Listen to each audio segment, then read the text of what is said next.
我叫云娇，16年前穿进了一款叫深宫的单机游戏，开穿的是我自己捏的角色国子监主簿之女云娇。当初为了省钱，我连648都没舍得充，硬是靠耐心刷出了平民顶配数值，体质800，气质500，心计100，这逆天数值是用琴棋书画一窍不通换来的。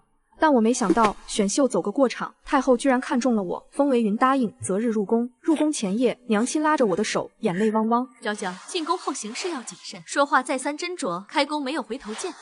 我乖巧点头，心里想的是开宫没有回头箭，但在我这儿可以有，因为就在当晚，我激活了回荡能力，3个存档位，随意独档，龙盘虎穴也能闯一闯。入宫当天，我存了第2个档，第1个档是昨夜伏在娘亲膝上时存的。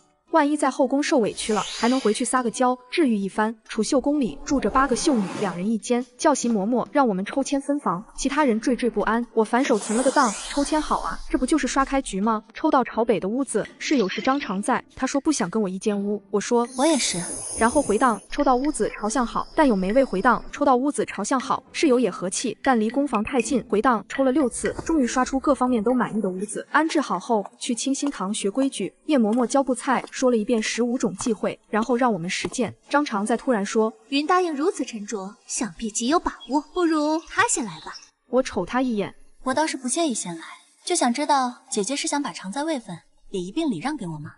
他涨红了脸，叶嬷嬷点了我的名，云小主先来吧。我接过筷子，布菜用的筷子比寻常的重，对娇气的闺阁女子来说已是考验。我10次里只有3次能成功，而我只需要刷出那3次。在众人的注视下，我镇定自若地夹飞了一颗蛋，在蛋落地之前，我果断回档，蛋回到筷子上。这一次，我稳稳将它夹到碟中。完成一切后，我笑吟吟放下筷子。叶嬷嬷吃惊，竟挑不出毛病。张常在轮到他时，筷子都拿不稳，把豆腐夹得稀碎，受到了惩戒。叶嬷嬷告诉我们，这惩戒只是让你们长长记性，真正的惩戒比这严重10倍甚至100倍，用膳时何尝再凑过来。托云答应的福，你做的那么好，还提点了我们，人真是极好的。云答应怎么没告诉我？你是紧随其后的第2个，他要如何告知你？张常在拉下脸，我看他就是诚心针对我。我托着腮，没来得及说话，有啥好生气的？实在不爽，我就冲上去酷给对方2拳，再回档恢复心平气和。太初2年6月13日，我后来才知道，那天皇上被困在了这一天第12次。听说那个工作狂皇上看着被批阅完的奏折变回原状，心态终于崩了。他让云雾传淑妃，淑妃款款而来，温柔给他捶肩，用过膳。淑妃去沐浴更衣，他纤白的手替他解下龙袍，下一秒龙袍归位。皇上不信邪，几分钟后龙袍重解，谢裤刚退下一点，又回到原位。最重要的是，他的龙脉熄火了，生理上1秒倒退，心理上被狠狠憋到，反复打火熄火，实在伤引擎。皇上，淑妃忐忑，罢了，朕今晚没心情，你回去吧。淑妃一脸如遭雷击。皇上躺下后，做好淑妃被送回来的心理准备。然而时间正常流动了，他终于不得不接受现实。老天爷好像不想他翻牌子。7天后，后宫情报特工何尝在跟我说，坏了，淑妃这回是真惹恼了皇上。皇上已经7天没踏足后宫了。我大惊，看来皇上是真不行了。半个月后，淑妃身边的大宫女来储秀宫，请季贵人明日到延禧宫做客。众人暗中愤愤。第2日，季贵人却没去成，她身上出了红疹，季贵人崩溃大哭。我对郁金香过敏，储秀宫又没种郁金香，必然是有人害我。叶嬷嬷请来上宫局的严点证，一查，在季贵人的被褥上找到花粉痕迹，而她的宫女声称我是第1个去拿被褥的。张常在泪光盈盈，他妒恨季贵人，故意使坏。我说，有没有一种可能，是因为我没带丫鬟进宫？张常在一愣，人和人的悲欢并不相通。接着在我屋子底下翻出一个没记录的洋釉瓷瓶，我说这不是我的。严点正目光如炬，物证在你房间搜出，云答应，可还有什么话说？事已至此，我果断回档到3天前，独档成功。我起身去拿了自己的被褥，然后径直走向季贵人的屋子。我是云答应，进来吧。季贵人的声音漫不经心。我进去后，季贵人给了个下马威。季姐姐是有些恩宠在身，却不是谁都能见到皇上的。我说，皇上那不重要。季贵人微诧，重要的是我拿被褥的时候闻了闻你的被子。季贵人双颊绯红，你闻我的被子作甚？我嗅觉比一般人灵敏，被子上有很浓的郁金香味，如果是刚洗好晾干的，不该有此花香，我的被褥上就没有。季贵人面色阴郁下来，郁金香没有香味，你是如何闻出很浓的香味？你不信，等会儿去被褥上打个滚。季贵人定了定神，我会去验证，但这事你别张扬。他以为我是来投靠示好的，我上身轻前，拇指和食指轻轻摩擦。季姐姐也不想对郁金香花粉过敏这事儿被传出去吧？你勒索我银子，勒索多难听啊！只是我有病，会忍不住一边走路一边说梦话。季姐姐要是能打发点钱，我去抓药，我就不犯病了。你要抓什么药？我叫青梅去给你抓。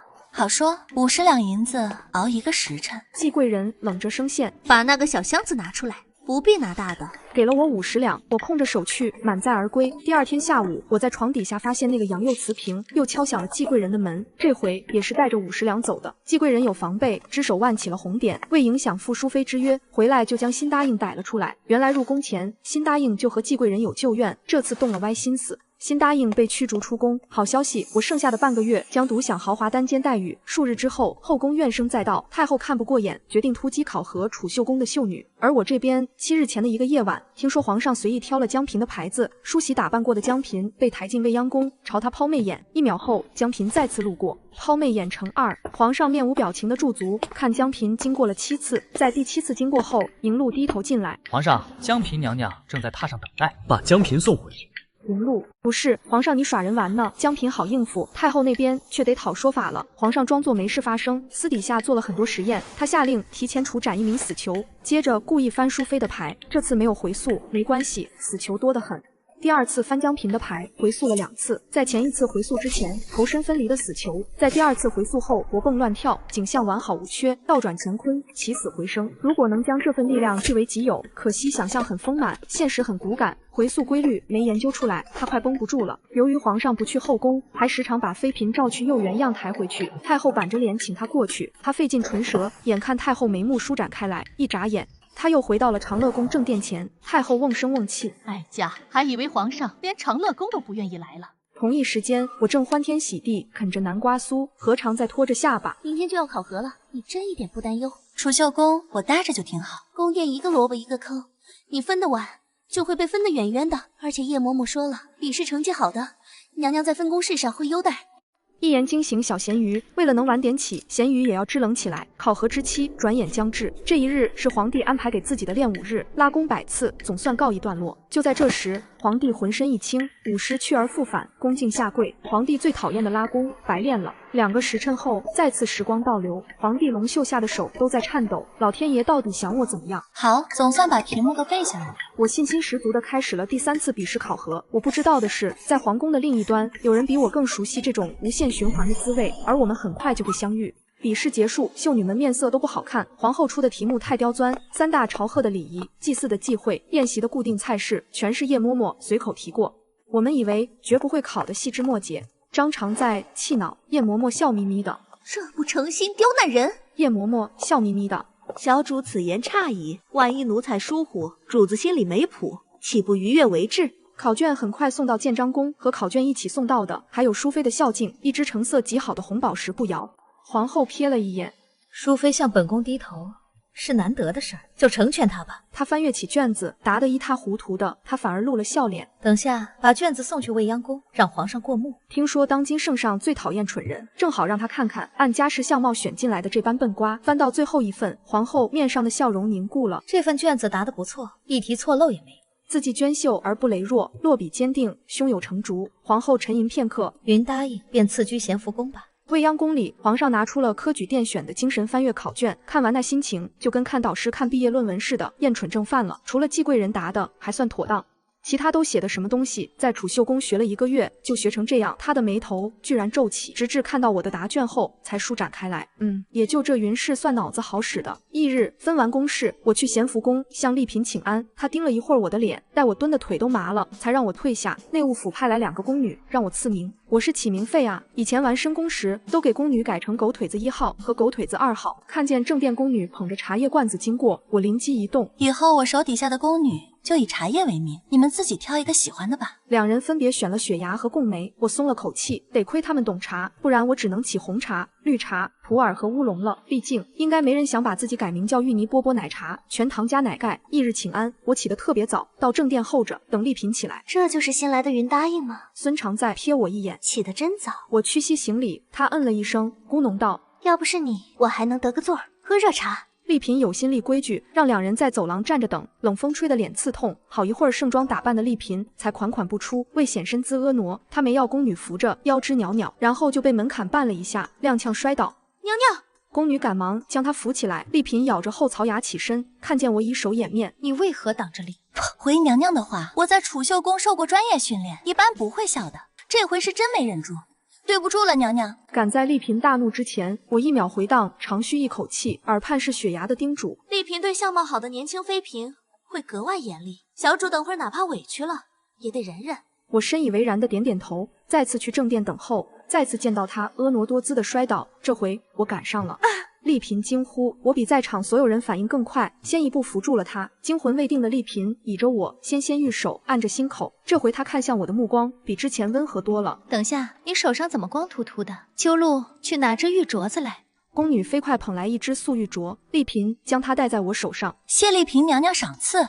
全程孙常在没能插进去一句话，他简直不敢相信。抵达建章宫时，我又存了个档，这回是多虑了。我这个小答应根本排不进正殿，只能在门外候着当摆设，干站半个时辰。平安散会，回到咸福宫后，我往榻上一躺，两个宫女很乖觉的上来揉肩捶腿，安逸舒坦。听说季贵人被传去侍寝，又再次被送回延禧宫后，我更坚定了在后宫当小透明的想法。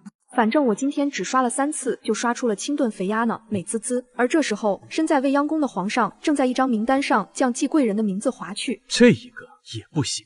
未央宫内，皇上周身的气压低得能滴出水来。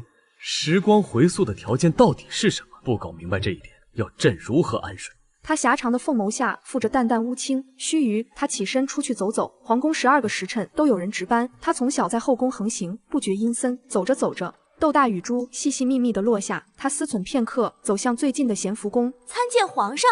职业宫女远远看见他，赶忙行礼。他嗯了声，往里走。惊喜过度的宫女问了一句让他后悔半个月的话：“皇上是来看丽嫔娘娘的吗？”宫女一问，他才想起来咸福宫不仅有丽嫔，还有孙常在和。云氏住在哪？他还记得我的笔试答卷拿了满分。回皇上的话，云答应住在西侧房里。话音刚落，他便径直往西厢房走去。我一脸懵逼，还没做好打 BOSS 的准备 ，BOSS 就来找我了。雪牙和顾梅四手齐上，忙得十指冒烟，才将我打扮一番。小主，快去吧。手里被塞了一把油纸伞，我跌跌撞撞地走出来，走得太急，摔了一跤。皇上看见穿着一袭粉衣的人，将自己摔成了泥团子。怎么说呢？跟皇上想象中冰雪聪明的人儿不太一样。旁边的迎路暗叫不好，正要犹豫是否将这御前失仪的答应拖下去，就听我一边手背抹脸，一边撑着的站起来。呜，丢死人了！重来，重来！下一刻，时间倒退到10秒前，皇上的眼睛微微睁大，就这迟疑的功夫，便见到我款款走出来，向他行礼。皇上向嫔妾请安，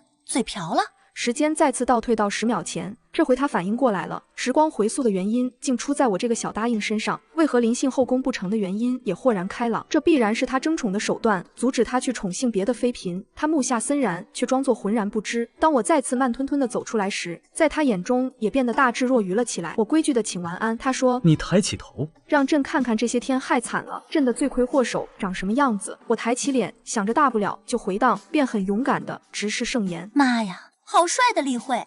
我自知失言，便又重来。第4次见面，皇上冷眼看着我这个胆大包天的小答应，仰着脸，可怜巴巴的嘟哝：“怎么刷新这么多次，皇上还在这儿呢？”在一次次的时光回溯中，他发现了另一件事，那便是我并不想侍寝。我认为只要回到过去，就能让他出现在丽嫔或者孙常在那儿。他冷笑：“想让我走，门都没有。”第31次刷新后，我明显的现出皮色来，委顿的行完礼，蔫蔫低下头。皇上说：“起来吧。”一旁的迎路惊讶地发现，皇上在看到我之后，一扫之前的阴郁烦闷，还难得的露了笑脸。这还不算最吓人的，下一刻他捏住我的下巴：“朕今晚哪儿都不去，就宿在你这里。”迎路瞳孔地震，这是他从来没见过的全新版本邪魅帝王。发现无论怎么回荡，皇上也不会被刷新去隔壁后，我只好硬着头皮准备侍寝。说来这不是苦差，皇上长得比深宫里的 SSR 例会更完美，唯一缺点就是他随时能让我9足原地消失。我有点怕，又因为有回荡的依仗。怕归怕，时常说错话。你很怕朕？他在床前站定，让我伺候他更衣时，轻易察觉到我的指尖在颤抖。害怕什么？怕皇上诛我9族。我攥紧他的袍角，一秒回荡，诺声改口：“皇上英武不凡，嫔妾惶恐。”龙袍的衣扣被颗颗解开，我见到向自己敞开的8块腹肌，不禁吸溜了一下。因为要过审，深宫可没有脖子以下的内容，这是我不曾见识过的风光。喜欢的话，见我犹豫，他捉住我的手往自己的腰腹上按，不妨仔细摸摸。话音刚落，就见我以迅雷不及掩耳的速度狂摸一波他的腹肌，甚至大胆地用指尖戳了戳他的人鱼线。紧接着，时光回溯3秒，便见我羞答答地低下头。皇上万金之躯，嫔妾不敢。脸颊酡红，哪有方才大胆登徒子的狂相？皇上从未见过如此厚颜无耻的女子。只是很快的，他却发现我胆子小得很，他略微碰我一下，我便满脸通红，水眸怯生生地看着他。皇上慢点，等等。我的声音软糯的能掐出水来。朕不想等。他抬眉，下一秒，皇上的裤衩子又回到了身上，他的龙脉强行熄火。皇上，嫔妾准备好了。我扬起脸，冲他甜甜一笑，浑然不知面前的男人险些炸膛。当他憋得内伤的时候，就将我明显的缓过一口气来的表情尽收眼底。他竟不断的回荡，为自己争取喘息时间，简直匪夷所思。如此神妙的能力，就用这种地方上。他按下质问出声的冲动，终是不情不愿的放慢动作，给我留足缓口气的空隙。好了没？皇上不必顾念嫔妾。朕说了，别硬撑。门外守夜的迎路厅的心中翻起惊涛骇浪，纵然皇上的语气冷硬，可话里的意思却是实打实的在体贴我。这云氏到底多大的体面呢？我原以为初次要受苦，不料皇上却很体贴我。事后我缩成一小团，轻轻叫了声皇上，声音清甜，驱散了他的烦躁。他纡尊降贵的低下头来。皇上，你人还怪好嘞。之前是我误会他了，还以为他不行。他面无表情的一把将我的头按进被窝里。早些安歇。这一晚对全后宫来说都很难熬。皇上许久没进后宫，今儿算久旱逢甘露，偏偏这甘露却落在了最意想不到的人身上。第一难受的是淑妃，第二难受的是丽嫔。皇上凑巧到她宫里避雨，她却没能留住皇上。小主，小主。被雪牙轻声从梦乡里唤出时，我下意识摸了一把旁边空荡荡的。雪牙见状说道：皇上要上早朝，起得早，特意嘱咐奴婢们不要惊醒小主。我多睡了很久吗？没很久，皇上才刚走呢。穿戴整齐后，我去往正殿，碰上早早候着的孙常在。他成了我的请安礼后，并不叫起，愤愤地盯着我。我维持了一会半蹲礼，双膝微颤。这时，丽嫔急匆匆地走出来，柳眉一竖：云答应，怎么蹲在这儿？起来吧。我刚直起身，他就追问道：你昨夜可有把皇上伺候好？孙常在露出活见鬼的神色，我也略有诧异。两人原以为皇上宿在西侧殿，丽嫔该是最生气的那一位，没想到他这时小心翼翼地看向我，还紧张地搓了搓手。话说到这里，孙常在明白了，多半是丽嫔娘娘惹恼了皇上，皇上才去的西侧殿。被截胡固然令他不快，可若是自己作死在前，那他更怕皇上从此恼了他。但我没想明白这一点，我就觉得丽嫔娘娘人也怪好的。我笑呵呵的回娘娘的话，皇上昨日瞧着并无不悦之意。丽嫔刚松口气，圣旨就到了。皇上有旨，众人跪了下来，静听宣旨。云氏晋为常在，赐封号囚，钦此。丽嫔呆住，孙常在更是攥紧手帕，竟得了个封号。有封号等于高半级，就这眨眼的功夫，以后我不仅不需要向他行礼，他还得向我行礼。孙常在的后槽牙都咬碎了。琼这封号确实不错，可我不想天天被叫琼常在回荡。于是正准备上早朝的皇上猝不及防回到了咸福宫外。第一次他不明白，第二次他忍不住了，原路折返咸福宫西侧殿。云氏，如果让你选，你是要晋贵人还是要封号？若想要封号，又想要个什么样的？封号或者晋位还能自己选，哪怕知道我很得皇上喜欢。迎路听到这种话，还是震惊的无以复加。我低头，嫔妾不敢，但凭皇上定夺。定夺得不对，我就让皇上重新定夺。皇上陡然拢起眉，行了，在朕面前不要来这套，想要什么你就跟朕说吧。倒要看看我敢开多大的口，是趁机拿下，还是以退为进。他将我的神色尽收眼底，见我粉唇微张，熟悉的轻微晕眩感便在他的脑内荡开。我竟然是在通过不断回荡来争取思考空间。皇上的一句话将我的 CPU 干烧了，现在仿佛有3个选项摆在我面前：晋位贵人失去封号，晋位常在得到封号，皇上嫔妾什么都不要，只求皇上垂怜。我决定挨个试一下。皇上，嫔妾想进贵人。好。皇上，嫔妾不想当贵人，只想要个封号。开始有点不耐烦的皇上，好。我扬起脸，想从皇上的神色中看出端倪，而他漂亮的脸庞上神色淡淡，喜怒难辨。在第5次回荡后，忍无可忍的皇上看明白了，我根本不知道自己想要什么。他压着火气，装作没有察觉的模样，冷声说：琼昭、端静、温庄、顺、婉、解、良、真、细，都是不错的字，你尽管挑一个，朕便赐给你。全都是1等1的好封号，任其挑选。一旁的迎路都听麻木了。更让他头皮发麻的是，我居然毫不客气地挑选起来。嫔妾看西字就不错。于是早上的情景再次重演，这回我被晋为西常在。迎路原以为自家皇上也有被美人迷得昏头的一日，不料皇上前脚踏出咸福宫，后脚就吩咐他去查查他，查得彻底点。声音冷淡，一如往昔。这意识到皇上兴许在下一盘很大的棋，迎路低头应声，暗打了个机灵。上半节早朝上的顺利，皇上的好心情终结在处理康亲王的事上。康亲王犯了小错，在早朝上颤颤巍巍跪下，磕头认罪，磕得很重，响彻金銮殿。他堂堂皇室贵胄，如此折辱自残，朝臣就不由自主地同情他了。不是，朕干嘛了？怎么都一副朕要手刃三弟的模样？既然康亲王自请要跪，那就去跪着，直到冬季为止。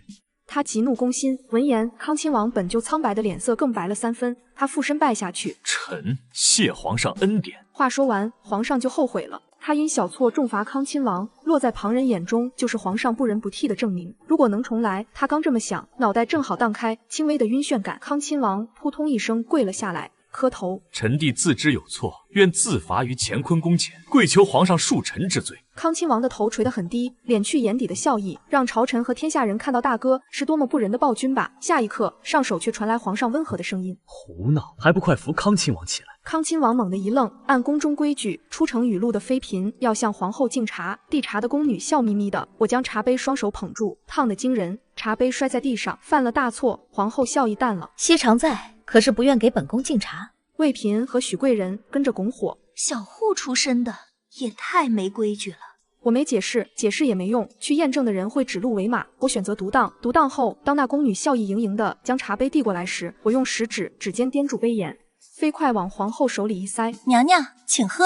声音洪亮，皇后面上闪过一瞬间的扭曲，换了个手势，拿住杯子，浅喝一口。能够承宠是你的福气，以后守好本分便是。我应是常在的位分不能坐下，只能在后边站着，但起码能在店里听八卦了。哎呀，娘娘，臣妾还是第一次见到敬茶往人手里塞的。魏嫔眼唇娇笑，季家的家风严谨，规矩自然不是小门小户能比的。许贵人附和，对旁人的讥讽我充耳不闻。从刚才皇后的反应来看，滚烫茶水正是她安排的，那便是我被扣上一个姨太欠家的帽子，也得当场把仇给报了。请安结束后，皇后摊开掌心，红了大片。乌嬷嬷小心翼翼地给她擦药。嬷嬷是不是也在心里觉得本宫小家子气？老奴只是心疼娘娘。皇后笑了一下，神色又暗淡下来。皇上这么久没进后宫，静待西常在这般好，以往不会了。他一顿，西常在和本宫之前想象的有点不一样，人竟这般不聪明，运气却很好。早朝结束后，皇上问迎路：西常在今日去建章宫请安，可有受委屈？御前伺候的宫人惊得差点把眼珠子掉地上。回皇上，西常在给皇后娘娘敬了茶，期间没生意外，只是……迎路详实地汇报了我鲁莽的敬茶动作，以及魏嫔和许贵人明讽我的事儿。皇上半闭着眼听，我能够回溯时光，最后的既定事实必然对我有利，我却偏偏留下了规矩不好、仪态差这2点纰漏。倒是个没脾气的。他沉吟，再查查看有没有谁暗地里对他使坏。迎路低头应声，心里却在想，皇上到底有多珍视西常在啊？竟怕他在侍寝后请安时会受委屈。从膳房提上回来的血牙，打开食盒，鸡丝碧筋粥、蟹粉包子、煎梅花肉、藕粉桂花糖糕。以前想要吃到这种菜式，不光得上供暖造银子，更要单独花钱购买。膳房那边挺有眼色的嘛。贡梅与有容焉，我眼睛瞬间亮了，坐下就动筷，每一样都比以往美味。之前主子没事情，膳房有时会让小太监来糊弄人。雪牙说，得宠体现在日常生活的方方面面。用完膳，雪牙问，主子可要准备起来了，说不定皇上今夜也会来。我摸了摸自己的脸蛋，想起昨夜的劳累，皱起眉。算了，还是埋没着吧，挺累的。吃饱喝足，正打算睡个安详的午觉，贡梅便过来通传，小主，孙常再来拜访您了。孙常在摇曳生姿的走了进来，见我躺着没起身迎接，他也不尴尬的见礼坐下。小妹妹想得厉害，就自个儿走进来了。妹妹不会怪罪我吧？我左顾右盼，孙常在有姐妹在我屋里当宫女？当然没有。那你小妹妹想得厉害，你妹妹又是谁？总不能是我吧？孙常在一噎，露出2分委屈。原来只有我一人觉得自己和西常在情同姐妹。按人情世故，他换我一句妹妹没毛病，可惜在我这儿，人情世故只能变成世故。进宫前还有机会，进宫后难了。孙常在一惊，是因为宠爱和位分的争夺，让西常在对我心有芥蒂吗？不，我一脸惋惜。义结金兰，得拜我爹为义父，进宫后不方便见外难了。孙常在瞪的眼珠子险些掉出来，我泰然自若，别人犯贱我发癫。旁听的雪牙共眉，以为说到这份上，孙常再怎么也该拂袖而去，偏偏他没有，硬生生跳了过去。同住一宫就是缘分，我也是抱着想和西常在交好的心思来的。孙常在该是记错了，怎会呢？想是我长得太平凡，没能让你留下印象。国公府老夫人60大寿没邀我爹，我爹在府里跟我哭了3天，末期中年穷，我印象很深刻。孙常在的笑容僵住，结巴着找话安慰。中年仕途不得志向，是未到时机，令尊不必挂怀。也是万幸，我爹飘零半生，还有孙常在你，想认他当义父。我欣慰地凝望着他道：孙常在说，这事还请西常在不要再提了。他是上次选秀进宫的，侍寝2回，皇上便将他忘在宫里。可我就不一样了，我家世差，没背景，看着也不聪明。孙常在想，自己厚着脸皮，天天往西侧殿碰运气，万一碰到皇上来探望呢？我瞅他。那孙常在还有别的事儿吗？没事，不能在这待着。我点点头，让雪牙拿来针线，往他手里一塞。没事，就找点事做，别闲着。孙常在羞恼，我又不是你的宫女。西侧殿不留闲人，你喜欢待这，就帮我做点绣品出来。他犹豫纠结，手上就绣了起来，一直绣到夜幕低垂。孙常在回去时，累得10根手指头都抬不起来了。目送他走后，共眉愤愤不平。主子，孙常在他脸皮也太厚了点。我不介意，还挺乐意。把孙常在做的绣品拿去换点银子。孙常在的女红绣工一流，绣的花样颇为值钱。雪牙和共眉都以为他受此屈辱，不会再来了。然而第2天他又来了，来都来了，那就支着呗。支了1周都没等到皇上再入后宫，皇上忙着治理黄河泛滥和追缴钱粮，只是在忙碌的同时，他也没有忘记盯着咸福宫那边。说到底，他不相信我。西常在被分到咸福宫后，没有做过任何笼络敲打宫人的举动，似乎对所有人都非常放心。他漫不经心道：还有别的事吗？孙常在每日去西侧宫一坐就是大半天。皇上神情一肃，我和他来往甚密，又是有何居心？孙常在织了许多绣品赠与西常在，那些绣品回皇上都被西常在卖出去了。皇上若有所思，把那些绣品买回来给朕看看，不要打草惊蛇。孙常在的绣品很快出现在皇上的案桌上，他拿在手里端详一番。朕以前没有见过这种花样。孙常在的绣活做得好，且颇以此为傲。他在进宫前搜罗了一些外地的绣品，背下了花样背后的来历和当地风土人情。当然，这些想法在进宫后都烟消云散。孙常在第1次侍寝只说了2句话：嫔妾给皇上请安和嫔妾告退。第2次也没能鼓起勇气跟皇上搭话。第3次没有第3次了。他来西侧殿想蹭宠的事儿，其他宫妃颇有耳闻。好歹是好出身的姑娘家，也不知道含蓄点。被蹭的那位脾气真好，能忍得了他每日来。西常在的娘家不显，不敢得罪孙常在吧？后宫僧人有笑人无，而我正吃着魏嫔送来的名贵点心，丽嫔把我叫过去，眼睛红红的。本宫待你不薄，你怎么宁愿帮孙常在，也不帮本宫？我拒冤，我用食指比了比自己，一脸茫然。你还装傻？丽嫔幽怨地看着我。够了，你回去吧。与此同时，被送到未央宫的孙常在跪在地板上，冰冷的视线抵在他头顶上，这才是宫里人侍寝的常态。皇上割下朱砂笔，你和西常在关系很好。一句话把孙常在问的身子颤了颤。回皇上的话，嫔妾时常到西常在屋里做客，情同姐妹。和朕说说你这些绣样背后的含义。皇上的声音骤冷，如实交代。说完你就可以回去，说的不好就去慎刑司里再说一遍。孙常在沐浴在他的威压之下，颤着声音汇报至夜深。皇上经常打断他，反复审问一些细节。这事只有迎禄伺候在侧，看得太监总管大为震撼。就因为我在意，皇上拿出审重犯的精神劲儿亲审。当然，这是心腹太监的视角，而在整个未央宫，甚至是河宫上下的视角里，皇上把孙常在传召过去，一直到后半夜才熄灯。孙常在第2天直接起不来床。皇后勃然大怒，驳回了他的病假请求。孙常在有2个宫女架着，颤颤巍巍来到建章宫，脸色苍白，行礼时摔在地上。孙常在，这是何意？回皇后，嫔妾不是故意的，是真站不住了。孙常在柔柔弱弱的开口，嗓子也是哑的。旁边站着的我吃瓜吃得非常兴奋。皇后闻言更恼，再怎么向皇上邀宠，也得顾念着龙体。淑妃眼唇娇笑。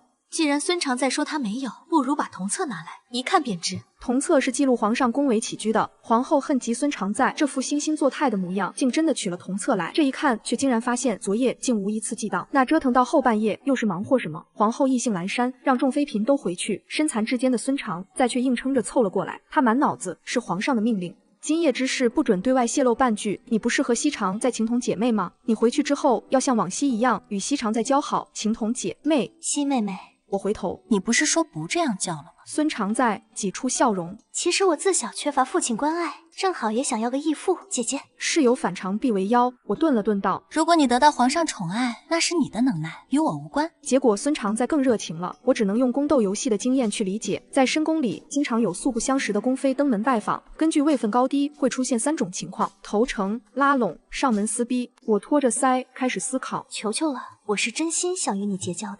我大脑过载，什么？你是真心想当我的跟班小弟？孙常在一咬牙，是的，我真心想当你跟班的。说完，他催眠自己，我就是个傻瓜。不料我拍了拍他的肩，不如你换个人跟吧，跟我没有前途的。见他仍然坚持，我便随他去了。在他答应的刹那，我脑海里响起叮咚的提示音。我打开角色面板，人际关系分支里，交好一栏出现了孙常在的名字，这不重要，重要的是交恶那一栏赫然出现了皇后的名字。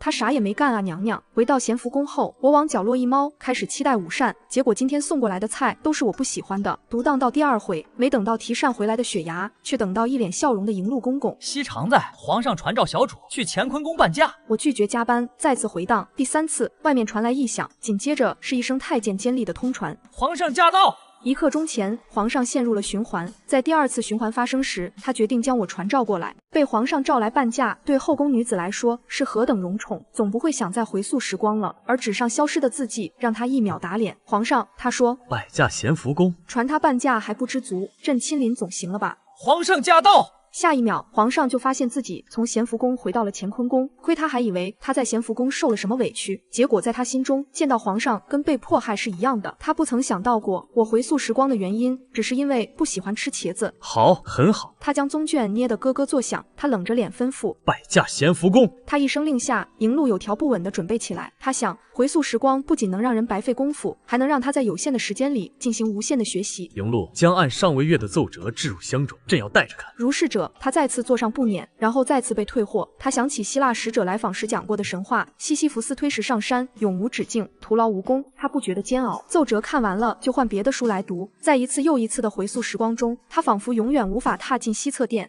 而这竟让他更加期待我熬不过他，只能接驾时会是什么表情。第10次，我先顶不住了。再次听到皇上驾到时，我心中充满怨念。这个游戏里的皇上随机性也太低了吧！小主，皇上居然来找你了。凤梅喜不自胜，我慢吞吞地挪着小短腿出门接驾。嫔妾给皇上请安。我盈盈一拜，头垂得低低的，结果下一刻就被皇上架着2边胳膊抬了起来。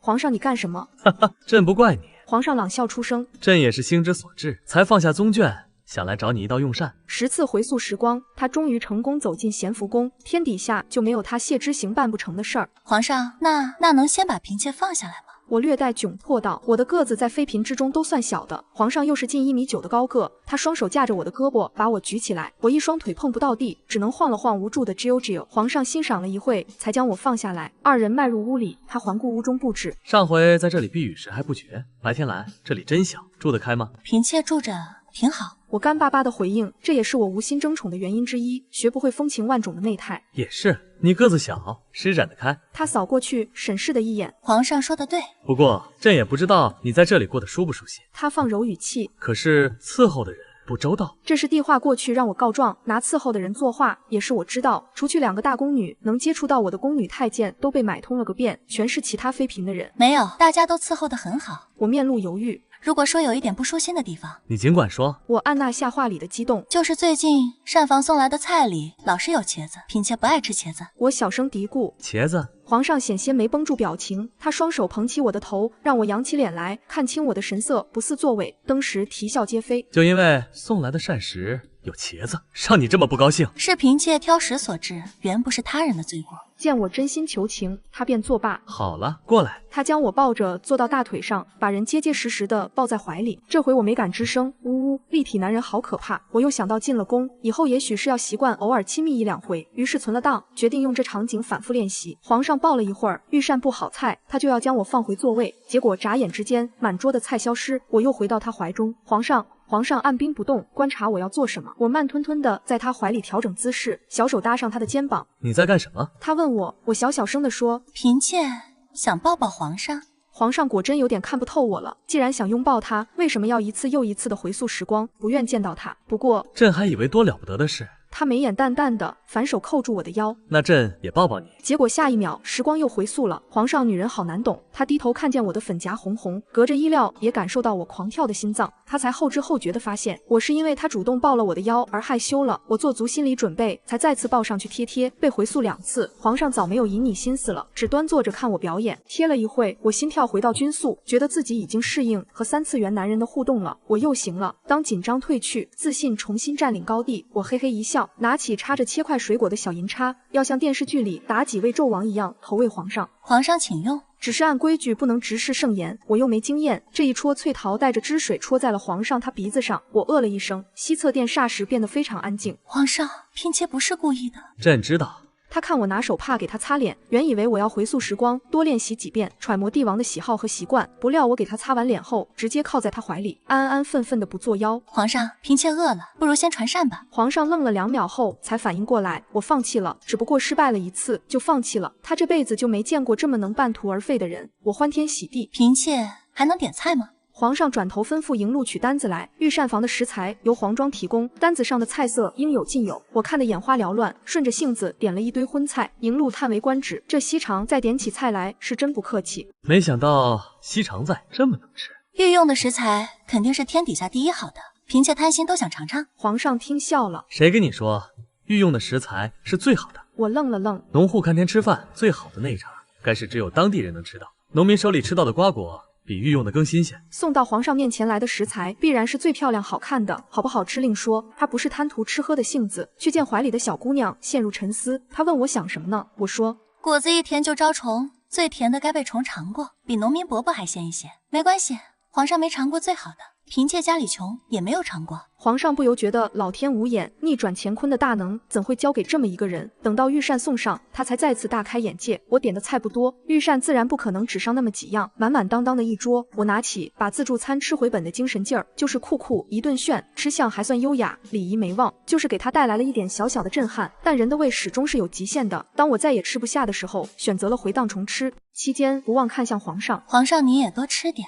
他看我吃就饱了，吃了2遍后，我总算是把24道菜都品尝了个遍。正当他以为我完事了的时候，时光再次回溯，而这一次，我只浅尝了面前3道菜，便放下筷子，乖巧道：“嫔妾饭量小，已经吃好了。”如果不是见证过我的狂风扫落叶式进食，他差点就信了。他看向我：“你就吃这么点？”回皇上，嫔妾怕长胖，不敢多吃，每样浅尝一点，已经很满足了。我点点头，笑得煞是羞涩好看。嫔妾的小鸟胃是不是把皇上吓到了？有点。朕有点被我的另一副面孔吓到了。用完膳后，他也没走，问了问我有什么需要，确定把我安置得舒舒服服，应该没有需要回荡的地方后，他才移驾离开。其细心体贴，如果不是在场亲眼见证，这些工人都不敢相信。而就这半天的光景，皇上摆驾咸福宫陪我用膳的消息已经传遍了大半个后宫。一次侍寝后的晋风可以说是一时兴起，今日之举证明他没有完全忘记我。于是有好些人坐不住了，首先坐不住的是魏嫔，他拧着帕子去建章宫跟皇后说了许多酸话。我不过是个常在，竟敢霸占皇上，肯定是个没规矩的东西。皇后听在耳里，心里也是这么想的，但这话不能由她说，便淡淡道：“丽嫔刚进宫那会儿也得了一时宠爱，现在不也回归平淡？不过瞧着新鲜多宠着些。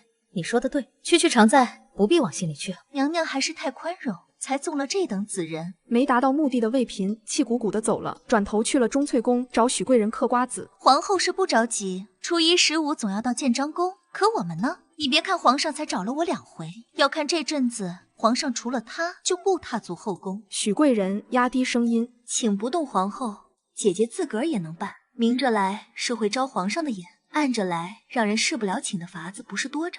明着来是会招皇上的眼，暗着来让人侍不了寝的法子不是多着。”这把魏嫔说的真心动了，但她不傻，摇了摇头：“罢了。她顶破天也只是个常在，最坐不住的该是和她同期入宫的秀女。”我午睡一觉醒来，就看见自己人际关系里的交恶，刷刷刷的多了一串自己根本没印象的名字。人在宫中坐，敌从八方来，害得我甚是焦虑的吃完了2碗白米饭，平时都是要吃3碗的。小主今天胃口不是很好呢。我点点头，总觉得有人要害我。共眉一惊：“是了，哪怕是在咸福宫，丽嫔和孙常在的宫人也会经常朝这边探头探脑，或者跟奴婢和雪芽搭话，想打听西侧屋日常的事。雪芽每次提上回来都提心吊胆的，生怕一歇脚的功夫，膳食就被人动了手脚。”雪芽附和：“奴婢和贡梅都盯得很紧，但小主自个儿也要小心才是。翌日，我就见识到了第一招寻我规矩上的错漏。请安结束后，冯嫔从我回咸福宫的必经之路拐角处杀出来，她的位置处于我的视野盲点，碰瓷的见了都得叫声前辈。我认栽，利索回档。上一次存档是在请安结束稍前一点，这一回冯嫔还没来得及迈出脚来，我就扬起18里开外都能听见的嗓子深深一拜：嫔妾向冯嫔请安。当值和路过的宫女太监都下意识扭头过来，还有几个同样从建章宫离开的宫妃也吓了一跳，全是我的证人。请安就请安，你喊那么大声干什么？冯嫔捂着胸口，我都没看到你，你看到我了吗？怎么走着走着就请启安来了？没见到，但是嫔妾闻到冯嫔姐姐身上的味儿了。哦，可是香味？冯嫔姐姐说是香味，那就是吧。这回轮到冯嫔疑心自己身上是否有体味，都没空再拿捏我，急匆匆要回宫。一旁路过的许贵人看完整个过程说：西常在你很机灵，也有2分运气，可是看到了烈日下冯嫔娘娘被拖长的影子，才提前应对。但是西常在，人不会总是这么幸运的。许贵人高估我的智商了，我不怕，见招拆招嘛，老天爷总是站在我这边的。同一时间，在军机处好不容易给大臣讲明白了部署，结果又得重讲一遍的皇上，再次觉得老天爷无眼。乾坤宫外，一个眉眼平凡的年轻太监从长廊底下快步走过，他掏出令牌，迎路便放他进去了。参见皇上，起来吧。内侍正在替皇上解下发冠，他嫌动作不够利索，摆手让内侍退下。年轻太监轻车路熟的上前伺候。今日西常在去建章宫请安后，在回去咸福宫的路上遇到了冯嫔。西常在高声向其请安后，和许贵人短暂交谈2句，就回到了咸福宫。现在由青州盯着。自从锁定我就是掌握回溯时光大能的人后，皇上就派出了2名暗卫，日夜轮番监视。陈州一边仔细为他整理衣冠，一边详尽地汇报他们交谈的内容。听罢，皇上嗯了声，继续盯着，不要做多余的事。是，奴才告退。陈州行了五体投地的大礼，才退出殿外。在派遣暗卫去监视我的第一天，皇上就想过要不要同时下达暗杀命令，只是这个念头不过顷刻就被他掐灭了。能够逆转乾坤，这是仙人才有的本领。皇上受命于天，为万物之首，万一激怒了神仙，后果不是一介凡人能够承受的。最起码现在的我并不与他为敌，他奠定的策略是与我慢慢周旋，观察看是否有可图之力。他踱步到书案前，皇上，奴才求见。门外响起迎路的声音，迎路恭敬垂手入内，双手奉上数本书籍，全是民间搜罗来的凡人和仙子山妹相爱的故事，其中主角不乏曾经的帝王。皇上正打算坐下细看，外面就传来端亲王求见。听见是端亲王，他的冷脸终于露了点笑，他摆手让人进来，并未将书籍藏起。端亲王一进门就被书案上的少儿不宜读物闪瞎了狗眼。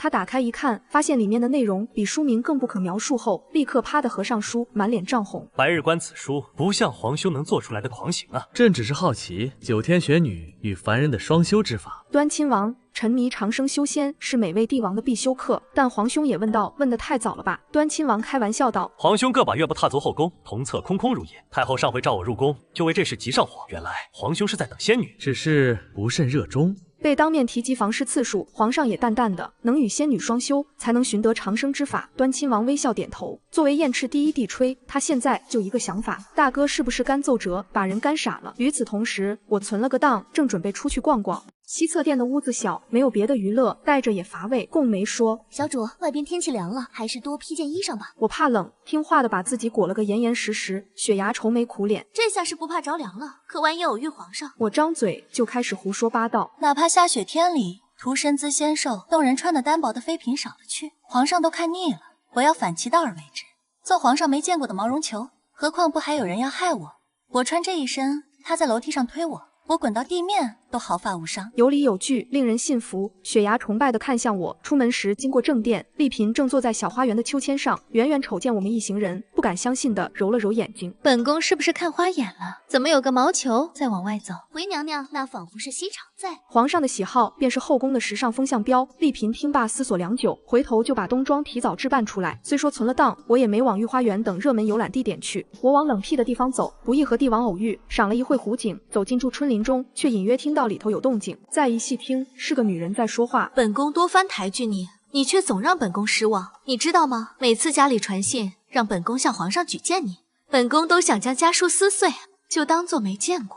但本宫不能这么自私，本宫得为季家设想。女人有把十分动听的嗓音，再凉薄的话，经她说来，都无端多出3分绵绵情意。小主，雪牙压低声音，拉了拉我衣袖，能以本宫自称，又姓纪的，宫中只有一位延禧宫的淑妃娘娘。淑妃向来爱惜名声，不轻易责罚他人，没想到对庶妹这么苛刻，这边鲜少有人踏足，小主还是快些离开为妙。我正纠结要不要偷偷溜走，另一把女声响起：“嫔妾愿听姐姐教诲，一切听从姐姐的意思。”这把故作清冷的声音，我倒是认得，毕竟是在储秀宫就让我血赚50两银的送财童子。你真愿听？淑妃问。只要姐姐消气，嫔妾必定言听计从。很好，不错。淑妃轻笑起来。你往这儿跳下去，本宫待会儿就你上来，便得一个舍身救妹的好名声，你也能博取皇上的怜惜。卧槽，里头安静了一会。姐姐，快要入冬了，我不会水。季贵人的声音微微颤抖着。不会水更好了，才真实。皇上的眼睛很毒的，看不得弄虚作假。淑妃话里洋溢着轻快的笑意。好了，快去吧，本宫会记得救你上来的。我内心天人交战，作为生长在五星红旗下的现代好青年，制止犯罪现场，人人有责。不要，姐姐，姐姐！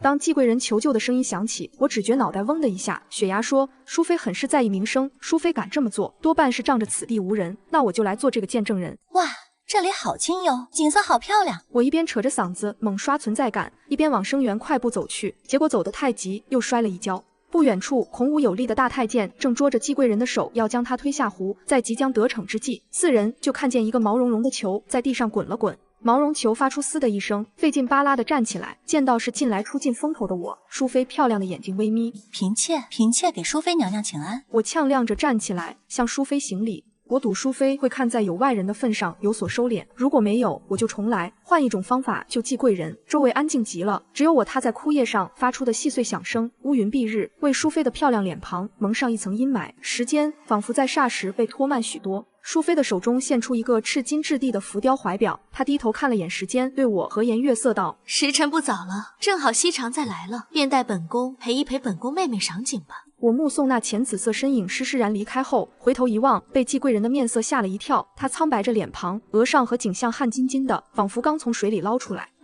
我后退一步，人别死我面前啊！淑妃走了，死无对证。季贵人顿了顿道：“我没事，只是有点热。”快入冬的秋天，搁这说热，我拉拉自己的衣领。被你姐气的火都来了，肝虚火旺，我懂。季贵人沉默了下来，她看向我，感怀不已，险险落下泪来。淑妃说的好听，为季家设想举荐我，其实是因为她入宫多年却怀不上，要借我的独生子，再将我的亲儿夺了去。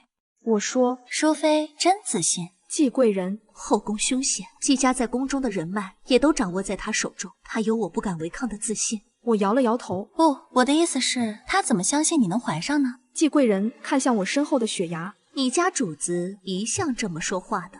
雪牙没敢接话，我接了。这么说话怎么了吗？这么说话很容易得罪人。那你记恨我了吗？季贵人别开脸，我就哒哒哒的走到他面前来，他才不得不正面回答。我不是恩将仇报的人。他原本陷入被亲姐推落水的恐惧和悲伤之中，却被我插科打诨的愁绪消去大半。见我巴巴的望着自己，季贵人道：“你想说什么就直说。”怪不好意思的。我舔着脸说：“就是好奇你俩发生什么事。你现在不怕被淑妃灭口了？”我假装在看远处的风景，到底是恩人季贵人还是说了？淑妃不是真的想弄死我，她嫌我不中用，不耐烦再等下去。皇上也太久没去延禧宫，他就出此奇招。季家的姑娘一个落水，另一个舍身相救也受凉了的话，皇上终归是要来看一眼的。就为了皇上的一眼，要将不会水的庶妹推下去。季贵人的眼睛噙了泪，她负气的迁怒：“你入宫即拔得头筹，既进位分，又得封号，可谓得偿所愿了吧？”我的愿望又不是得宠。无需多言，季贵人也相信了这句话。我反问他：“那你最想得宠？”季贵人说他想回家，但是不能够了。入宫便仿佛走在幽深的家道里，女子只能一直往前走，没有供她转身的空隙。季贵人吸吸鼻子，仿佛下定了决心。皇上要在月底选去秋寿的随行人员，你想去的话，得趁早去求皇上，不然常在和答应，一般是没机会去的。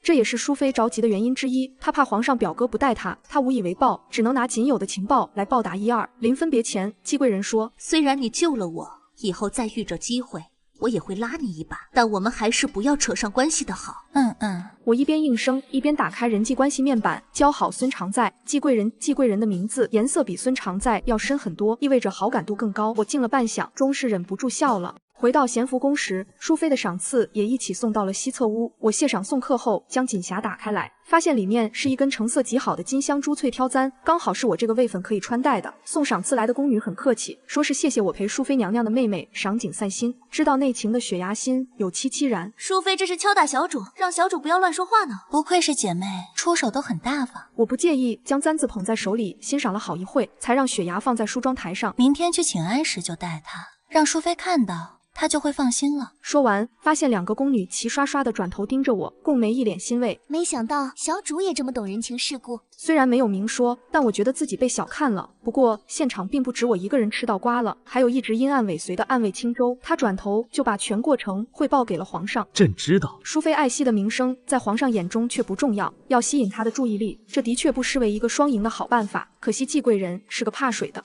淑妃做事还是不够细致，让西长再看到现场。是他最大的失误。皇上点评完，重点放在了季贵人，告知我秋寿这事上办得不错。我想去秋寿，就得去他面前刷存在感。他做好心理准备了，快让他看看我有什么神仙手段来勾引他吧。他等了3天，没等到，他刻意增加了去后宫溜弯的次数，近边一甩，路过的狗都知道皇上驾到。只要我回溯时光1次，就能提前蹲他的点，但是没用。3宫6院的妃嫔，他偶遇了个遍，没见到过我。一问我的行踪，人就在咸福宫，半步没出过宫殿。皇上被气笑了，山不来救我，我便去救山。想通这一点后，他直接在随行名单里加上我的名字。皇后拿到名单后，强笑问道：“贵人位分上的都没全去，就带上西常在，会不会惹人非议？”烛影绰绰，皇上投来平静的目光。那在出发之前，朕把他提作贵人。臣妾开个玩笑，皇上怎么跟臣妾较真上？皇后不敢再扫他的兴，事情便不了了之。只是他万万没想到，当随行人员名单公布的时候，时光居然被回溯了。季贵人的好心提点，注定要白费。他说秋寿的事，我根本左耳进右耳出，但雪芽和贡梅都记在心中，对主子的护肤和养发更加上心。初时我没发现，毕竟一到护肤时间，我就两眼一闭。后来我每次起快去夹有辣油的菜，雪芽就劝道：“小主这道羔羊肉撒了胡椒，吃了容易长面包。”什么面包？我茫然抬头，片刻才反应过来，那个字念泡，面泡即为豆。我听话的换了道菜吃，这回换贡梅拿茶杯来。这道麻婆豆腐多辣油，小主等奴婢先过遍水。啊，吃麻婆豆腐都要过遍水的人，滚出燕翅！不是，等等，两位为何突然变得严格？小主，咱们已经不算严格的了，正殿那位已经开始1天1顿不沾荤腥了，想必也是收到了皇上要你秋寿随行名单的风声。我一听，可是我又不想去。见2个宫女疑惑地望向自己，我微微叹气，再次开始胡言乱语。努力不一定成功，但是不努力一定会很舒服。我宁愿什么都不做，也不愿犯错。雪芽和贡梅沉默了，我点了雪芽的名。听完这番话，你有什么感悟？奴婢不是很懂，但主子说的终归是有理的。雪芽双眼闪闪地看我，轮到贡梅时，她说：“等小主诞下皇子，小主再说这种话的时候，劳烦提醒奴婢一声。奴婢好。”赶紧捂住小殿下的耳朵。我没说的是，我不仅是懒得努力，更是不想去秋寿。古代出行是翻倍意义上的舟车劳顿，常在位分又低，规格摆在那，不会获得多么舒适的旅游体验。光是坐马车的颠簸就能去掉我半条命，不如留守宫中。在旁人看来，我第1回侍寝就得了封号，前途无限，很应该把握住这份新鲜感往上爬。我却没有动力。一旦想争宠，距离乳腺增生和卵巢囊肿就不远了。自打皇上准备秋寿的消息真正传播开来时，每日请安的建章宫火药味重的随时要炸开。皇后这回倒是最坐得住的那位，按燕翅规矩，秋寿如无特殊情况，默认皇后都是要随行的。淑妃也难得多话了起来，只是没人敢接枪。她在宫中走的是柔弱表妹人设，就等着哪个不长眼的嘴贱以下犯上，她就能名正言顺的被气晕过去，博取皇上怜惜。众人心里有数，自然淑妃说什么都是事。好，偏生这时候皇后还要来撩拨她。淑妃近来瘦了几分，如果有感不适，怕是不宜舟车劳顿。淑妃站起身，对着皇后屈膝行礼。皇后娘娘教训的是，臣妾蒲柳之姿，每到换季的日子总是有些咳嗽，幸得皇上怜惜，屡屡赐下补品滋养。我有皇上表哥赐的补品，您有吗？皇上表哥惦记着我的身体，您气不气？后宫众人偷摸往上飞快看了一眼皇后娘娘的脸色，她很气。淑妃，这又是做什么呢？皇后冷下了脸色。本宫对你关怀一二，何来教训一说？臣妾并无此意，请娘娘明鉴。淑妃眼中含着委屈的泪水，明眸闪闪。在东宫时，皇后就和淑妃素有不和。淑妃这一招对别人也许不管用，却每回都能激怒皇后。淑妃既无此意，那带你回到延禧宫，可就不要哭得背过气去。皇后话没说完，淑妃就扶着额头晕过去了。娘娘，娘娘！淑妃身后2个经过训练的宫女及时将她扶住，避免磕碰。这下子皇后的脸色就和她的锅一样黑。原本半个时辰就能结束的请安，因为淑妃神来一笔的晕倒，延长到了1个半时辰。我吃瓜吃得津津有味，精彩是真精彩，吓人也是真吓人。所以当秋寿随行名单公布时，我选择了回档。第2次名单略有变动，少了冯嫔；第3次丽嫔位列其中；第4次季贵人都被带上，而每一次我都在大名单上跟狗皮膏药似的，扯都扯不掉。我百思不得其解，为什么皇上就非得带上我？皇上也百思不得其解。他原以为我是不想和刁难过我的冯嫔同行，或者想带上主位娘娘才有安全感，再然后兴许是想有季贵人作伴，统统是错误答案。我到底想要什么？这个问题盘踞在他心中，久悬难解。在第5次回档的时候，魏嫔领着和他1个宫里的许贵人登门拜访，大意是问妹妹才侍寝1次就得封号，是如何讨得皇上欢心的？皇上最近喜欢啥啊？2人问的直接，我诧异之余，猜想他们是真急了。其实不全是，是魏嫔觉得我脑子不太好使，问得太婉转，怕我听不明白。我不知道啊。我非常真诚，可能因为我长得美，后宫里的姐妹就没有丑的，那就是因为我特别美。魏嫔一个劲儿地盯着我的脸庞看，居然相信了2分。许贵人不服气，熹常在不想说便是，何必戏弄我俩？魏嫔冷了脸色，丽嫔对你管得不严，这要是在本宫的宫里，就该重新学规矩。等秋寿回来，皇上怕是难以记起你了。我心中直呼冤枉。就在这时，外头传起一阵骚动，有太监朗声通传：皇上驾到！3人一机灵，匆忙出门迎驾。转眼间，众人就以丽嫔和魏嫔为首，跪了一地。等了一会，御辇才到院落中。皇上万安。都起来吧。虽然是来找我的，皇上仍然先将丽嫔和魏嫔扶起来。朕也没别的事儿，今儿是来找熹常在，说说秋寿准备事宜。丽嫔，你往年去过，多看顾他点。魏嫔，你来找熹常在有什么事儿吗？魏嫔人都麻了，比他更麻的是许贵人，但贵人在皇上眼中算个屁，问话没轮到他。回皇上，臣妾只是闲着没事。来找熹常再说说话，都是些女人家之间的闲话。魏嫔硬着头皮回话：臣妾还想着在熹常在这用膳，皇上可要一起。听到这话，丽嫔和孙常在都对他的勇气另眼相看。皇上分明是来找我的，按理说请完安他们就得散场。他说的这么好听，不就是想和我一起用膳，趁机邀宠？熹常在这里施展不开，去正殿传膳吧。丽嫔也一起。皇上颔首，孙常在没被叫上就告退了。上回给他回话回了一整夜，彻底熄灭了他想争宠的心。许贵人不想走，对着魏嫔眼神暗示，眼睛都快眨花了，却发现自家主位娘娘视线粘在我身上，半点没分给他。帝王用膳，总要有人布菜。许贵人在短暂的天人交战后，主动接过了这份活，试图不着痕迹地勾起皇上的注意。要不要这么干，他是纠结过的。首先，我区一个常在都坐着用膳，他堂堂贵人却站着布菜，有点过不去心里那坎。其次，这也算是在主位娘娘面前邀宠，怕惹恼魏嫔。只是很快的，许贵人发现自己多虑了，2位嫔主子一个劲的跟皇上搭话献媚，顾不上瞪他。我把他们的说话声当白噪音，吃得特别香。御膳里有一道香露饭，用应季的新鲜桂花蒸出花露，加入熟精米之中。丽嫔含情脉脉地望向皇上，说到秋寿，臣妾也好想见识皇上在马上的英姿。我在吃荔枝肉，魏嫔自知容色不如丽嫔，打出慈母牌。丽嫔往年也见识过了，今年该让臣妾带着如意去，如意可想她父皇了。我在吃酒煮御训，2位嫔主子都忙着说话，又想在皇上面前保持优美仪态，几乎没怎么动过筷。结果就是唯独我将许贵人使唤的团团转，加了这道又要那道，我倒是没故意的。这不是许贵人为了御前露脸，将本来布菜的宫女都排挤开了，我总不能自己上筷子。许贵人不这么想，他就觉得我故意下他的脸。臣妾还记得皇上最爱吃荔枝肉。丽嫔刚将肉夹到皇上面前的小碗里，魏嫔就不甘示弱的再往里加一片鱼肉。丽嫔有所不知，这鲈鱼呀，才是皇上的心头好。皇上淡淡看了眼碗里的菜，抬眸问：熹常在呢？他也一起用过膳，不知道有没有留意朕喜欢吃什么。我被万岁爷 Q 到的时候，正在跟一碟猪肘子较劲，多留了个心眼，听在座诸位讲话，这不就派上用场了。我自信回答：回皇上，臣妾喜欢粉蒸肉。餐桌上沉默了一刻，迎路。皇上抬了抬手，把这道粉蒸肉撤下去。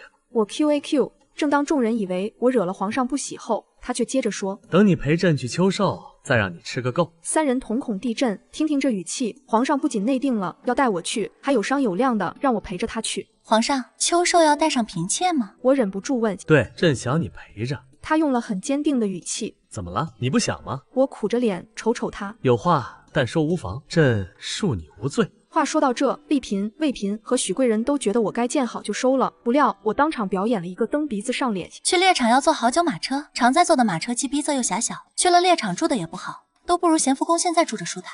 丽嫔娘娘人也好。我高情商的抬了一手，自家主位娘娘。所以这就是你想在宫里陪丽嫔而不伴驾的理由。皇上淡淡的一句话，便将我的高情商发言生生打压成低情商。丽嫔的心情大起大落，大起是我居然在皇上面前讲她的好话，大落是讲了不如不讲。她忍了忍，没忍住。皇上，臣妾有一言想说。皇上准了，他说：秋寿臣妾不想待在宫里，臣妾也想去伴驾。丽嫔扬起笑脸，要是能够一起去秋寿的话，臣妾定会照顾好西常在。说来，臣妾也很想有他作伴呢。他品出了皇上十分想让我伴驾，却又死要面子的心情。只要秋寿能带上他，他和西常在可以立刻情同姐妹。明白过来后，魏嫔的脸色立刻就变了。他恨丽嫔能屈能伸，又羡慕她宫里有个得脸的能帮上忙。看来你和西常在相处的不错。皇上说，西常在的玉镯子就是臣妾送的呢。皇上转目去看，我手上的确有一只玉镯。他颔首，成色是差了点，西常在还不离手的戴着，看来是和丽嫔很投缘。这是臣妾全副身家里最好的镯子。不是很懂你们第二代对首饰的评判标准。皇上挑眉，待伴驾有功，朕再赏你一整套的翡翠头面。我转头看向丽嫔，正想说有她送的玉镯已心满意足，视线移过去，就被丽嫔面带微笑的哀求目光顶了回来，仿佛在无声说着有话别带本宫，求求了。见我还要犹豫，魏嫔和许贵人后槽牙都咬碎了，还不答应等什么呢？然而皇上看我还不答应，想了想说，你顾虑出行不便，那去时和回来你都待在朕的马车里，到了那边朕再给你安排帐篷。西常在你说可好？他想，如果我再不答应，那可能仙女是真不爱出门了。没想到我答应得很痛快，正好饭过3巡，瓜果呈上。许贵人将一个又圆又大的橘子盛在瓷碟上，放在我面前。我礼貌道：谢谢，我不是很喜欢吃橘子。过了会，雪芽上前将橘子剥好，我惊喜：谢谢，你怎么知道我喜欢吃橘子？皇上忽然不确定了起来，也许仙女是真的嫌弃出行条件不好，可皇上不知道仙女下凡打的是什么主意。在许多精怪天仙产生感情的故事里，往往只要有一方说破实情，另一方就会黯然离去。他不想引起我的疑心，不好在位分进得太快，惹前朝非议。他用完膳后没在咸福宫久留，把仙女哄去伴驾秋寿后，他得回乾坤宫，还有折子要批。魏嫔人都是恍惚的，因为膝下有公主，即使皇上不再宠爱她，她也时常有面见圣颜的机会，因此也更了解皇上的性情。先帝的儿子都很出色，皇上能从中脱颖而出，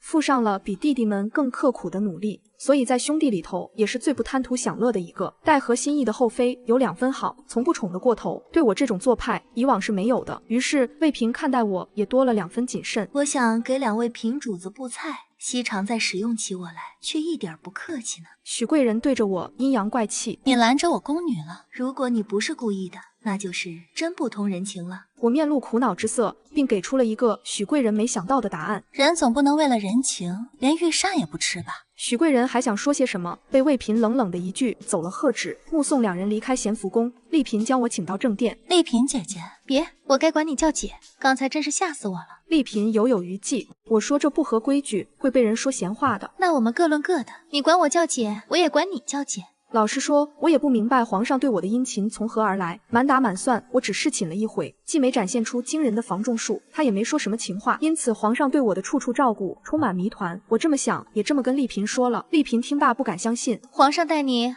好的像跟你情定3生似的，而且我早听说皇上喜欢聪慧女子，你也不算。要说美貌，能得到立字作封号的她也是倾城级别的，所以丽嫔觉得皇上并非会被迷色所惑的人。我不同意，我只是聪慧的不太明显，大智若愚呢。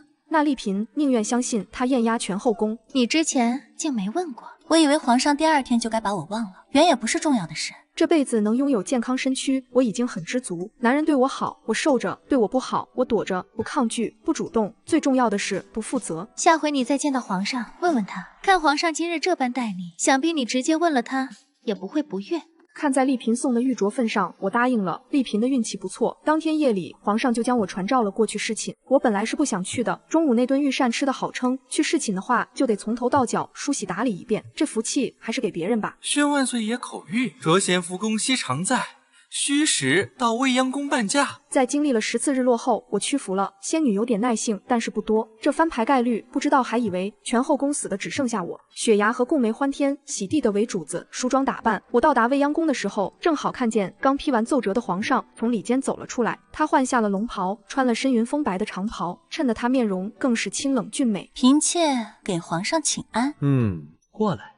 我起身迈步过去，就看见皇上抬手解开下汗处的盘扣。他有一双养得很好的手，干净修明，骨节分明。我不错眼地盯着皇上的手猛看，可惜皇上解了2个扣子就不解了。你在看什么？他扣住我的脑袋，双手捏着脸颊往上抬。妹有呀，妹在看呢。小东西一脸心虚，即便让皇上想破脑袋，也想不到我会盯着他解盘扣的手盯得心情荡漾。别发呆了，来陪朕下棋。我惊讶，皇上，嫔妾不是来侍寝的吗？天色还没黑透，你就这么着急？倒也不是，是嫔妾不会下棋。你爹没教你吗？朕记得你父亲也在朝中为官。我说还真没有。行，朕来教你，你过来坐下。他让我坐在他怀里，手臂轻松就能将我圈住。皇上您说吧，嫔妾用心听着。说完我就存了个档。我自知并不是很聪明的人，记性更是一般，未免把皇上惹烦，我事先存档，一旦皇上露出不耐烦的端倪，我就读档重来，单方面再听一遍教学。不出所料，第1遍我没听懂，那朕再说一遍。第2遍，他用更简单直白的方式将围棋的入门规则掰碎了告诉我。第3遍、第4遍、第5遍，每一次他都在给我查漏补缺。在说到第6遍时，我信心满满的表示听懂了。很好，那我们来下一把。他收着劲儿跟我下，认真的放水。他刚满一抬眼，就看到一张嘴角快翘到天上去了的小人得志嘴脸。皇上，我小脸红扑扑的。莫非嫔妾是万年才得一个的下棋天才，让家父给耽误了？皇上就这，区区燕翅皇上，我太狂了。皇上说不行，仙女看上去怎么这么欠呢？他轻咬后槽牙道：既学会了，别下高兴了，就来做点别的事情吧。结果这回轮到我不愿意了，我还想下。皇上，再来一把吗？皇上顿了顿，也好。第2把他不再放水，将我所执的黑子杀得毫无还手之力。我的脸慢慢涨红，他轻笑：不下了吧？他以为我会拒绝，不料我却摇了摇头。嫔妾还想下，嫔妾不会轻言放弃的，坚持是嫔妾的棋道。拥有坚韧的品性，值得认可。皇上在心中高看了我一眼后，再次开始落子。不到一会，黑子再次陷入逆风。下一刻，棋盘上的棋子消失大半。他一愣，很快反应过来，简直不敢相信自己的双眼。我居然用回溯时光毁棋。皇上，您快下呀！我催促。行。皇上落子的手依然很稳，内心却早已掀起狂风暴雨。谁能想到呢？堂堂仙女用这神仙本领来毁棋，毁棋之前还跟他一口一句棋道，坚持倒是真的坚持了，坚持赖皮。然而棋如人生，重生并不会使人智商变高，我的棋依然下得很臭。但他再一想，本就是消遣交流感情的玩乐，我又是初学者，赢我有什么意思？既然我这么想赢，那就让我如愿，再次假装不敌。嫔妾又赢回来了。我搁下棋，长舒一口气。西厂在果然聪慧。皇上昧下良心夸奖，嫔妾是有点锋芒外露的。早在储秀宫的时候，嫔妾在比试里就拿了第1名。虽然也是不断回荡刷出来的，但这正彰显我坚持到底的美好品质。皇上收拾棋子道：朕还以为你没有胜负欲。对宠爱位分那么淡漠，却对棋盘上的胜负斤斤计较，我羞涩。可能是嫔妾在棋艺上有点天赋吧，就不想输了。神仙可快点收了您的神通吧，再聊下去他就要忍不住在心中不敬鬼神了。他牵起我的手，让我坐到榻上去，解开我的发髻。都说多思使人白首，而我的长发乌黑亮丽的，好像这辈子没思考过一样。皇上，我扬起脸，小鹿般的眼睛望向他，你为什么对嫔妾这么好啊？皇上闻言就一激灵，来了，仙女考验他的时候来了，幸好他早有准备。朕给你看样东西。他牵起我的手，领我到一旁的双面屏风前，屏风面向床榻的那一面绣的是常见的湖光山水，来另一面才发现别有洞天。屏风的另一侧绣了一个捂住心口、柳眉微蹙的女人，旁边则是落落长的师傅，极尽赞美之能事。在这之前，他从来没追求过女人，他追求的是权力，是更强盛的国力，是百姓的安居乐业。为了不引起我疑心，亦要给自己的行为打补丁，解释他突如其来的宠爱。这幅屏风和美人赋就是他打的补丁，他对他一见钟情，思之如狂。于是，一篇由皇上亲手创作、幕僚润色的古代彩虹屁横空出世，而美人图则由宫廷画师所作。这种艺术对现代人来说太过古早了，我一时没看明白。但是既画了女人，诗赋上又有大量的美字。根据我小学上语文课猜文言文意思的经验，这是一篇歌颂美人的诗赋。再结合我多年阅读白月光文学的经验，我悟了。于是我扬起脸，一脸凝重。皇上，嫔妾明白你的意思了。皇上低头看我，两人的视线交汇。朕爱极了，画上了姑娘，你明白朕的心意便好。明白，我可太明白了。作为10集《甄嬛传》观众以及替身文学的资深读者，我有什么不明白的？皇上对我这么好，分明是因为我和画像上的姑娘有几分相似。嫔妾明白，这也是嫔妾的福气。我从来没把当替身当回事，只觉得写传前任栽树，我乘凉。虽然我失去的是皇上的爱，但得到的是吃好喝好睡好的生活啊。朕原本还怕你心存芥蒂，怎么会呢？嫔妾很高兴。太好了，心意相通了。事前皇上想了非常多，但就是没想到过仙女会看不懂他写的诗赋内容。昨夜之后，皇上又连着召了我5天，之前的特权和优待都流于表面，这下却是实打实的得宠。就连前朝都听说了咸福宫的熹常在深得圣宠，云家首先成了热灶。云父是从7品的国子监主簿，平常在国子监干些无关要紧的杂活，因为他不善经营人脉，以往在国子监里都算没存在感的。如今因为我却在官场大大的出了一把风头，官宦女眷就没有这等顾虑，各种以前根本不会邀请云夫人的聚会，都向云府抛去橄榄枝。带着请帖而来的管家，使得云府门庭若市。云夫人既替我高兴，又替我担忧，两人的顾虑不无道理。有些下足劲想将我搞成罪臣之女的人，发现居然有点难度，因为云负担的本就是不重要的闲职，所谓能力越小，责任越小，愣是没能让他闯下什么大祸。哪有什么宫中岁月静好，全是家人在负重前行，后妃都怕在秋寿前闹事，惹了皇上不喜会被除名。等到了秋寿随行名单一出，6宫上下都松了口气。名单上皇后和淑妃都去，静妃留守宫中。嫔位最让人吃惊的，居然只有丽嫔位列其中，而同样随行的季贵人则被视作淑妃的功劳。在整个名单中，位分最低的我，反而没让大伙意外，皇上都亲自去咸福宫哄我去了，还能有什么好意外的？除非我本人出意外。这个念头盘踞在一小部分人的脑海里。出发秋寿前3天，季贵人身边的小太监趁四下无人，在雪崖回咸福宫的路上拦住了他。雪崖姑娘，季主子让奴才来带句话，不要往人少的地方走，万事小心再小心。一回到咸福宫，雪崖便将遇到的事情到豆子般尽数说出。看来季贵人是记了上次的恩，才特地提醒主子。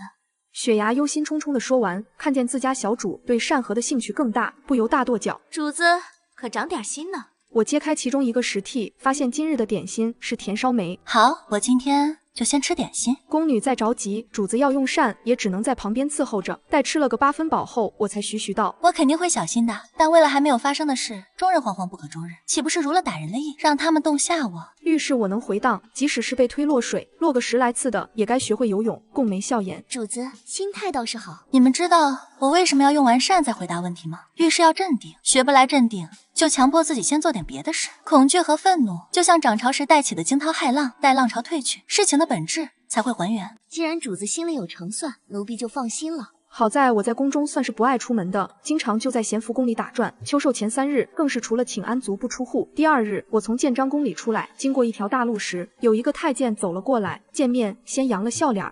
奴才是在长乐宫伺候的，主子，请您过去一下。